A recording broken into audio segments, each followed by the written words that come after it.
संसार नियम बड़ विचित्र जहाथे नुआ होई आसे सबुबले नुआ होई रहे नहीं।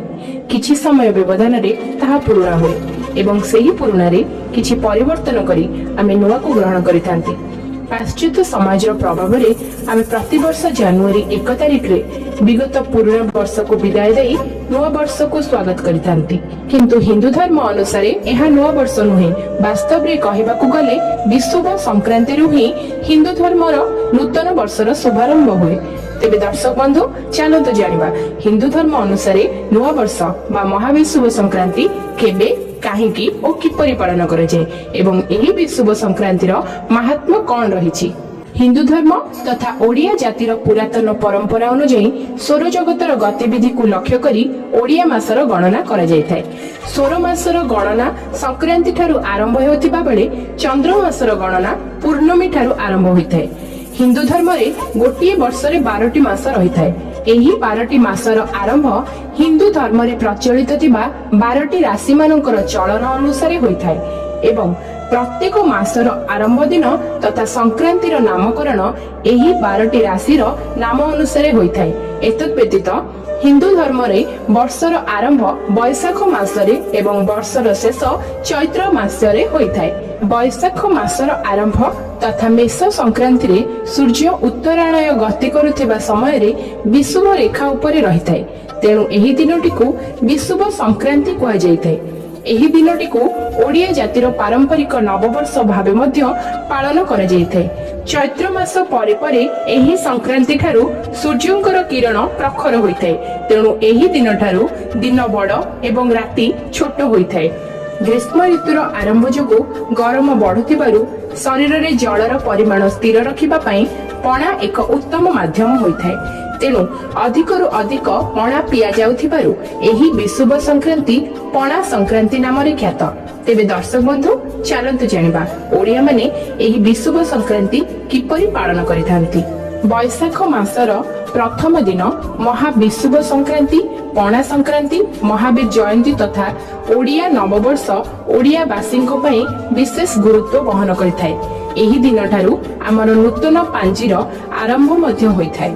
एही दिन प्रत्येक ओडिया प्रातः कालरू उठी स्नान करी विभिन्न देवादेवी को दर्शन करी आशीर्वाद ग्रहण करने सहित परस्पर को ओडिया नववर्षर अभिनंदन जणाइथांती। घरे घरे विभिन्न सुस्वाद पणार आसर जमिथाय। विशेषकर एही समय रे बेल अधिक परिमाण रे मिलुथिबारु बेल पणार आदर अधिक देखिबाकू मिलुथाय। एतत् व्यतीत एही संक्रांतिर एक विशेषता एहा रहिछि कि जे एही दिन घरे थिबा चौरा मूଳରେ गब गछर बाड़ी पोता जायथाय।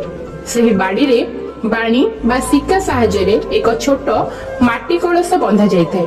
सेही कलशीर तळे एक छोट छिद्र करा जायथाय एवं परवर्ती संक्रांति पर्यंत एही कलशी रे जल ढळा जायथाय। जहा फल रे जल कलशी रे थिबा छिद्र साहाय्य रे तुलसी गछ उपरे पड़िथाय। चौरा रे बंधा जाइतिबा एही कलशी को बसंत घड़ी बा बसंत बड़ा कुहा जायथाय।